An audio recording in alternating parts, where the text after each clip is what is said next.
Good morning class third. तो बच्चों अपनी एसएसटी की बुक निकालिए। आज आपका सब्जेक्ट है एसएसटी और इसमें हम देखते हैं कि आज हम क्या पढ़ रहे हैं। तो आप भी बुक खोलिए। तो लास्ट जो हम पढ़ रहे थे वो है हमारा India political features, lesson number 6। तो हमने देखा कि हमारा जो भारत देश है उसकी स्थिति क्या है, वो कहाँ पे स्थित है, उसका विश्व में कौन सा नंबर है, एरिया के अगर हम क्षेत्र के रूप में देखें तो वो कौन से नंबर पे आता है। 7वें नंबर पे आता है हमारा देश लार्जेस्ट एरिया के कारण, ठीक है। और इस तरीके से हमने देखा कि जो हमारा जो भारत देश है वो किससे सराउंडेड है, वो सराउंडेड है अरेबियन सी से वेस्ट साइड में, बे ऑफ बंगाल से ईस्ट में और इंडियन ओशियन से साउथ में। तो यहाँ तक हम पढ़ चुके हैं।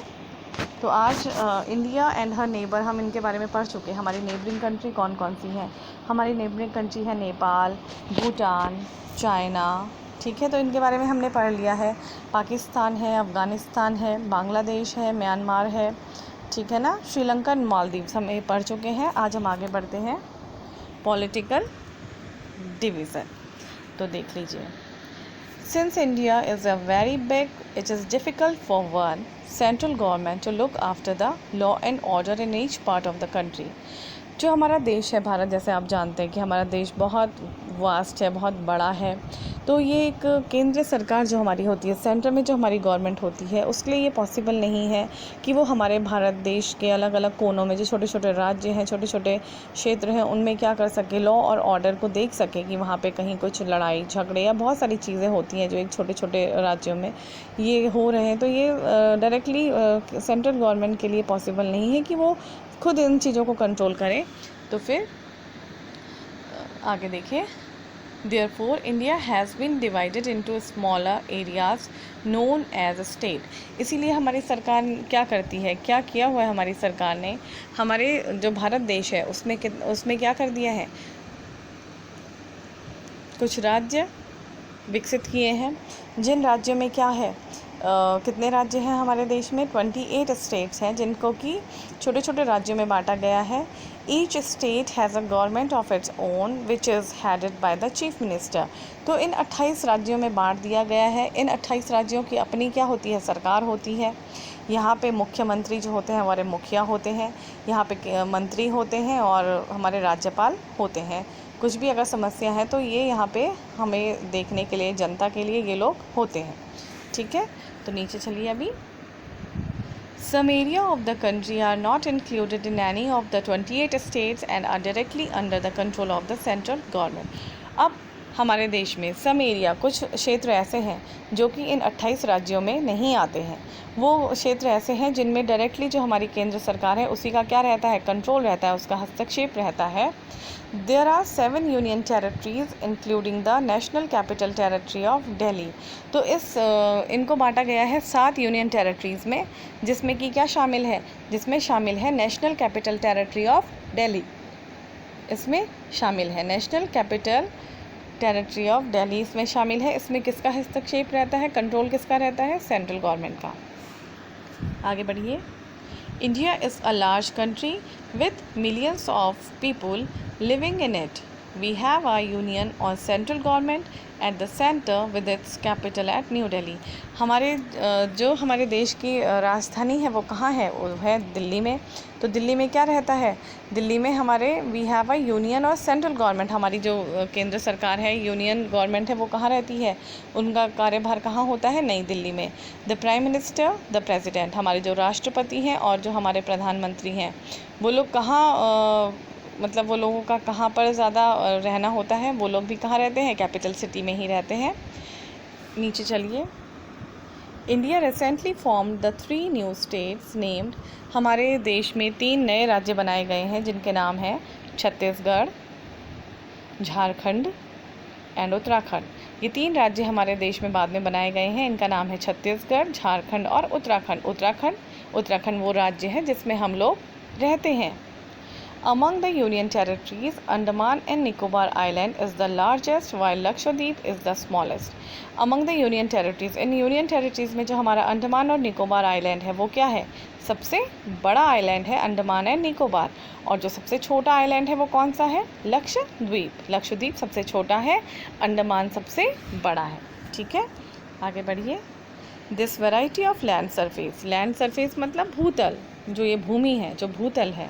फिजिकल फीचर्स, भौतिक संरचना, जो इसकी भौतिक संरचना, इसका भूतल और इसका क्लाइमेट जो क्या करता है, लोगों को अफेक्ट करता है, प्रभावित करता है, पीपल को अफेक्ट करता है। क्या क्या अफेक्ट करता है हमको?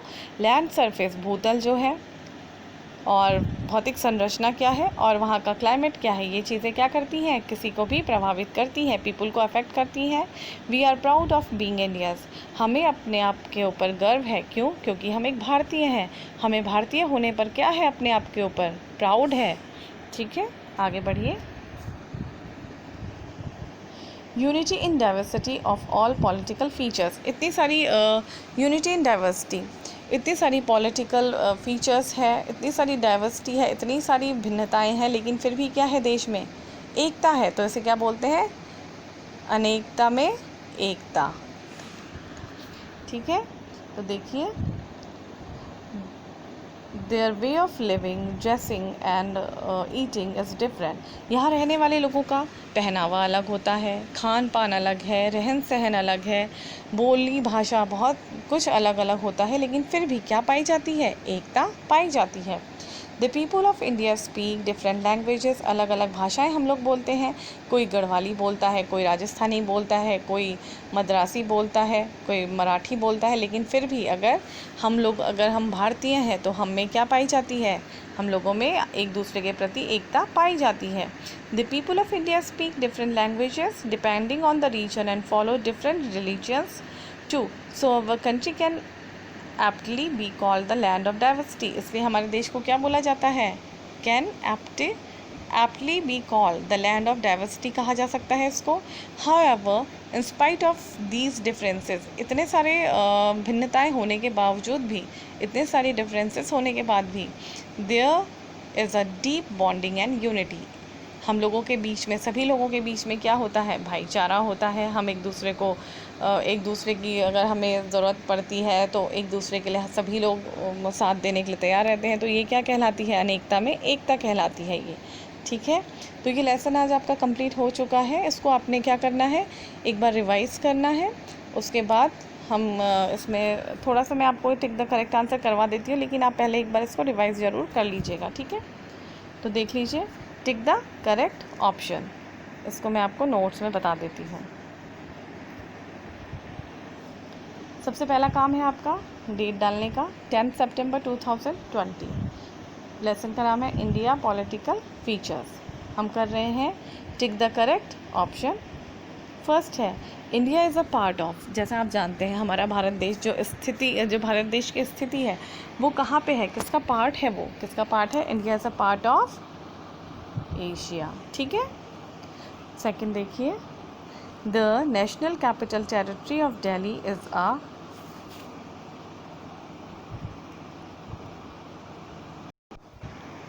तो ये देखिए इसमें सेकंड वाला है, पहला ऑप्शन है स्टेट, सेकंड है यूनियन टेरिटरी और थर्ड है रिवर।